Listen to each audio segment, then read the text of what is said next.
Imagine the unbreakable, a city built to last forever. Walls towering, legends woven into stone. But even legends can fall. For over 1,000 years, Constantinople defied empires.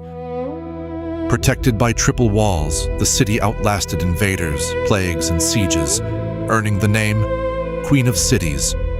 But in 1453, a new force was gathering.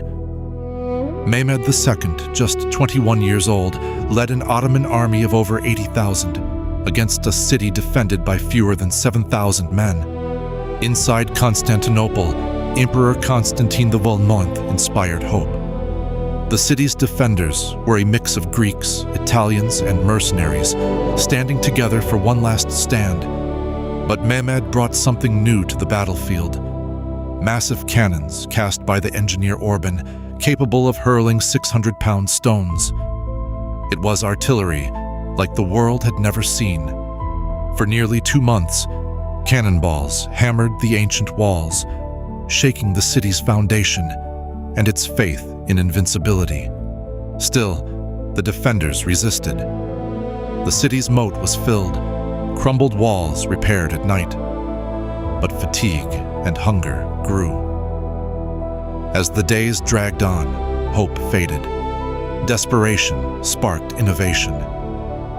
The Byzantines chained the Golden Horn shut, blocking Ottoman ships. In response, Mehmed's men hauled 70 ships overland on greased logs, around the chain, into the harbor. Suddenly, the defenders were surrounded from all sides. Allies in the west sent promises. Few arrived. The city was alone. Before the final assault, Constantine XI is said to have addressed his troops, urging them to fight not just for their lives, but for their families, history, and faith. May 29th, before dawn. The Ottomans attacked in waves, relentless.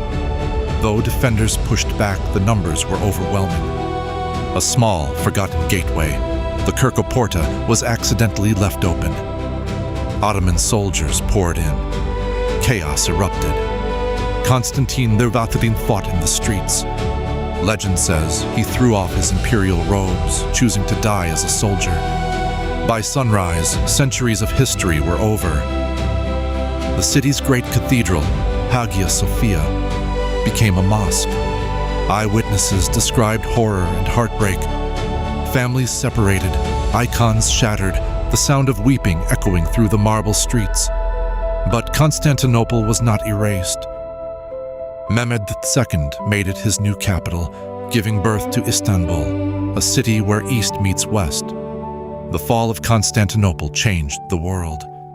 It marked the end of the Byzantine Empire, shifted the center of Christianity, and sent Greek scholars fleeing west, helping to ignite the Renaissance.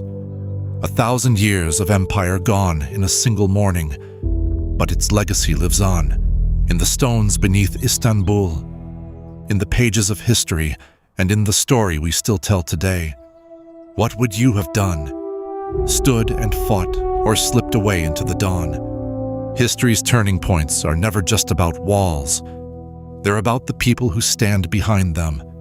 If you want to know how that ancient spirit still lingers, just listen to the whispers of the city, once known as Constantinople. And if you're ready to uncover what came next, stay tuned. The story is far from over.